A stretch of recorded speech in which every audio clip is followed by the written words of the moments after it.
Hello বন্ধুরা, আজকে আমরা শিখবো কিভাবে একটা ফোল্ডারের মাধ্যমে পিকচার সেট করতে হয়। রাইট, সেই জন্য তোমাদের একটা যে কোনো ফটো ডাউনলোড করে নেবে। আমি এখানে একটা ডাউনলোড করে নিয়েছি। এরপর তোমরা এখান থেকে কন্ট্রোল-শিফট-এন প্রেস করে একটা ফোল্ডার নিয়ে চলে আসবে। আমি এখানে একটা ফোল্ডার তৈরি করে নিলাম। তোমরা যে কোনো ফোল্ডারের মধ্যে করতে পারবে। তো আমরা যেই ফটোটাকে সেট করতে চাই তার উপর রাইট ক্লিক করে ওপেন উইথে গেলাম। তারপর এখান থেকে পেন্ট অপশানটায় ক্লিক করে দিলাম। এখান থেকে তোমরা দেখতে পাবে রিসাইজ, সেই জায়গাটা ক্লিক করে নেবে।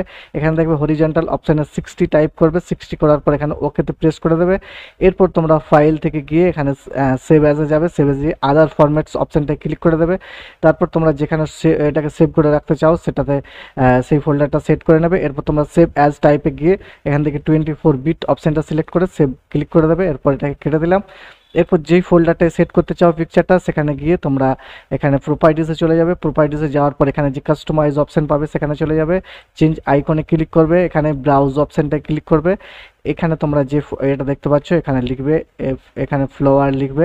ঠিক আছে, ফ্লোয়ার বিটম্যাপ। এরপর ওপেন করবে, দেখবে এখানে ছবিটা চলে আসবে। এরপর ওকে ক্লিক করবে, অ্যাপ্লাই করবে, ওকে করবে, তাহলে দেখবে ছবিটা এখানে সেট হয়ে গেছে।